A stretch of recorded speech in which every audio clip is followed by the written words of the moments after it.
I was 17 when she came. I'd been living with my abusive mother for 17 long, painful years. It was around midnight, and my mother was already asleep. So when the 3 soft raps at the front door came, it was me who answered. An odd-looking little girl stood there, with cheeks pale and colorless, blonde hair and braided pigtails, pink dress torn a little at the hem, feet bare and turning slightly blue from the cold of winter, and black eyes, fathomless, deep black eyes. I quickly let her in, thinking of how horridly underdressed she was. It wasn't until later I'd wonder why she'd not been shivering, or even question as to why she was here in the first place. I got her into the living room, wrapping her little form in a thick afghan my grandmother knitted.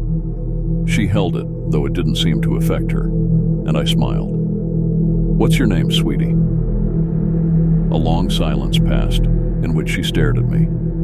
I was beginning to be discomforted by her black gaze when she parted her lips and spoke in a soft voice. "Lacy Morgan." I nodded, smiling again. "You can stay here tonight, Lacy," I said, motioning to the couch. She curled up in a little ball, black eyes still on me, and I exited the room. That night I slept soundly, not worrying about my mother beating me or the strange little girl on my couch. When morning came and I trudged into the kitchen, I was greeted with a coffee mug to the shoulder.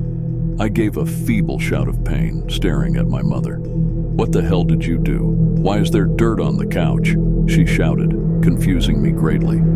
Upon investigating, I found that Lacy had vanished, the only proof she'd been there being some dirt that must have fallen off her dress or feet. I took responsibility, earning myself a strong hit to my cheek, then left for school. While there, I heard something that sent chills through my spine. Lacy Morgan was found dead last night. I passed the day waiting for any more news on the subject, but found none. Upon arriving home, the news was broadcasting a live report on her though. Lacy Morgan, 6 years of age, was reported dead at 7 last night. Her body was located in the backyard, buried there in her pink dress. So far, there has been no sign of her mother, Marissa Morgan, who is suspected to be the killer. Marissa has reportedly abused Lacy multiple times and may be responsible for her death. Suddenly, a picture of Lacy appeared on the screen. She appeared very close to how she had when I met her.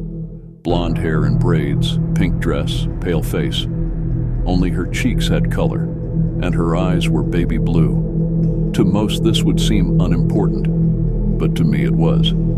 She died before arriving at my house, if what the newscaster said was true. Died hours before. I tried to play it off, going about my business. I went to bed early so as not to have to see my mother. It was around midnight when I awoke to cool fingers stroking the bruise on my cheek. I sighed, leaning into the small hand. "Never again," Lacy whispered, before her hand vanished. Not 10 minutes later, I heard my mother screaming. I rushed into her bedroom, nearly fainting at what I saw. My mom was thrashing wildly on her bed, a small creature having buried its face into her chest. I could hear the sound of flesh tearing, and my mother's screaming increased in volume. I wished I hadn't gotten up. Later on, I'd tell myself I hadn't, but I had. So, when Lacy pulled back from the gaping hole in my mother's chest cavity, I had a plain view of her razor-sharp teeth, glinting in the light, glinting with my mother's blood. She smiled innocently at me for a moment before swiftly tearing out my mother's jugular. That time, I did faint. When I came to, I was in my bed. I walked to my mom's room, morbid curiosity getting the best of me. Upon opening the door, I found the room empty. The bed made neatly, as if my mom had left for work early. The only oddities were the dirty child's footprints and the open window, showing that Lacy had in fact visited. I never saw my mother again, and I never missed her either. I eventually got married, and we had a child together. I named her Lacy. Recently, I noticed the neighbor's daughter has all sorts of scrapes and bruises on her arms. I've started watching their home, and the other day I saw something odd. A little girl running barefoot through their backyard up to their back door. It was around midnight, so I couldn't be for sure, but I thought she met my eyes with her black ones. And I could swear she mouthed 2 words at me: "Never again."